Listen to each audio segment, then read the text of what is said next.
You'll hear me saying, and this is what the carnal mind will hear, Yes, right. that there's something wrong with you because your feelings are hurt. Right. That's what the carnal mind will hear. God will come and say, in the day you find that something manifesting in your life hasn't been born from life, that doesn't mean there's something wrong with you. Right? Yeah. You've innocently taken a judgment into your heart that isn't bringing you peace. That's it.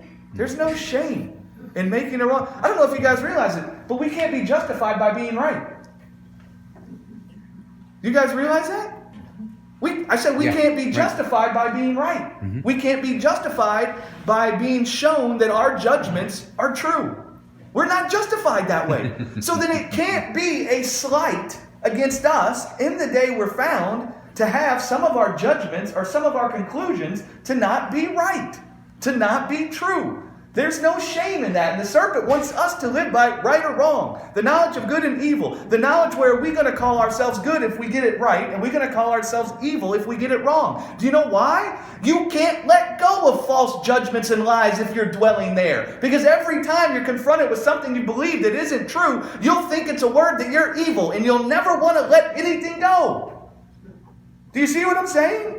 You have to be dwelling in innocence for these thoughts to be plucked out. You have to believe that in the day you have thoughts that haven't come from God. There's no shame for you in order to have to lay those things down. Otherwise, you're going to hold tighter. Sure. No. I'm right. Right? The moment we ever hear a word from the perspective of, there's something wrong with me, recognize that's the carnal mind. Yeah. Let this be the voice of God if you hadn't heard it already. That's the stranger trying to talk to you, to tell you there's something wrong with you because you've gotten it this way. No. It is a normal symptom of walking with God. Did your kids know immediately that they shouldn't run out into the street because there were cars there? Was there something wrong with them because they didn't know that? Was there some great mark of shame now because they didn't understand that?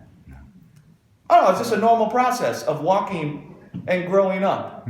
Okay, these things we're talking about is a normal process of walking with God. Just walking with God. Just like your kids would walk with you and they would learn there's cars out in the street. Don't put your hand in the garbage disposal. Don't put your hand in the fire.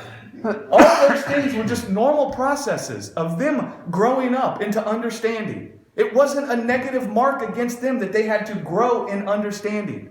And so it's not a negative word about us that we grow in understanding as we walk with God.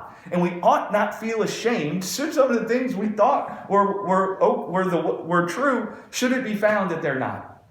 It's not a negative mark. Does everybody understand that? Listen, you'll find great freedom in that place. Yep. Because you'll begin talking with God about the nitty-gritty. Sure. Right?